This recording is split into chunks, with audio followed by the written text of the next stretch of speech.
কিছু সময় পূৰ্বে বাতৰিত সম্প্ৰচাৰিত দেখিলো যে গুৱাহাটী চিকিৎসা মহাবিদ্যালয়ত এগৰাকী 13 বছৰীয়া কিশোৰীৰ ওপৰত যৌন নিৰ্যাতন সংঘটিত হৈছে। এই ঘটনাটোক তীব্ৰ ভাষাৰে গৰিহণা জনাইছো আৰু ধিক্কাৰ জনাইছো যে আজি কলিকতাৰ যি আৰজি কোৰ মেডিকেল হস্পিটেলত এগৰাকী চিকিৎসক মহিলাৰ ওপৰত যি জঘন্য কাণ্ড সংঘটিত হৈছিল, তেখেতক জঘন্য ৰূপে তেখেতক ধৰ্ষণ কৰা হৈছিল, তেখেতক মাৰি পেলোৱা হৈছিল আৰু সেই ঘটনাটো গোটেই দেশজুৰি কঁপি গৈছিল ঘটনাটো চাৰিওফালে।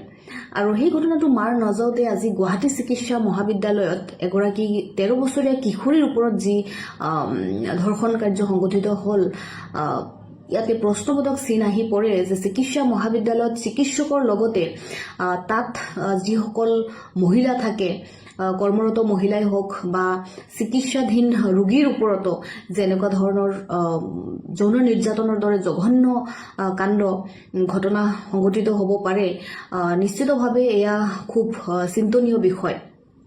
আৰু অসম চৰকাৰ বিশেষভাৱে অসমৰ গৃহ বিভাগত থকা মুখ্যমন্ত্ৰী ডক্টৰ হিমন্ত বিশ্ব শৰ্মা ডাঙৰীয়া নিশ্চিতভাৱে মহিলাসকলক যে সুৰক্ষা দিব পৰা নাই, তেখেতৰ যি ব্যৰ্থতা সেয়া প্ৰমাণ কৰিছে।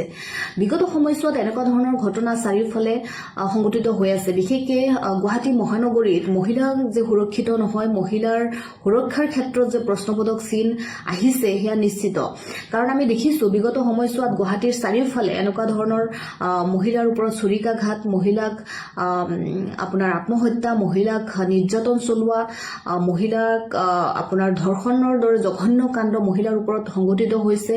গতিকে গুৱাহাটী মহানগৰীতে হওক বা চাৰিওফালে আপোনাৰ বিভিন্ন জিলাতে হওক, বিশেষকৈ অসমত মহিলা সুৰক্ষাৰ ক্ষেত্ৰত যে এই চৰকাৰ ব্যৰ্থ, মুখ্যমন্ত্ৰী ডক্টৰ হিমন্ত বিশ্ব শৰ্মা ডাঙৰীয়া ব্যৰ্থ, সেয়া নিশ্চিত। আমি গুৱাহাটী চিকিৎসা মহাবিদ্যালয়ত যি 13 বছৰীয়া কিশোৰীৰ ওপৰত যিটো এটা নিৰ্যাতন হ'ল বা তেখেতৰ ওপৰত যি জঘন্য কাণ্ড সংঘটিত হ'ল, তেখেতৰ মাতৃয়ে যিটো FIR দিছে সেইটোত প্ৰমাণ হৈছে।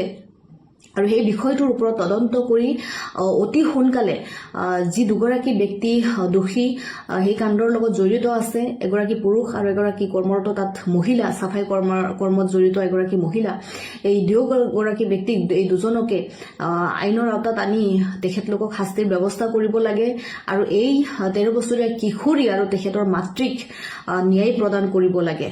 আৰু এই ব্যৱস্থাটো অতি সোনকালে কৰাৰ কাৰণে আমি মুখ্যমন্ত্ৰী মহোদয়ক আৰু তাৰ লগতে GMCH কৰ্তৃপক্ষকো আমি আহ্বান জনাইছো।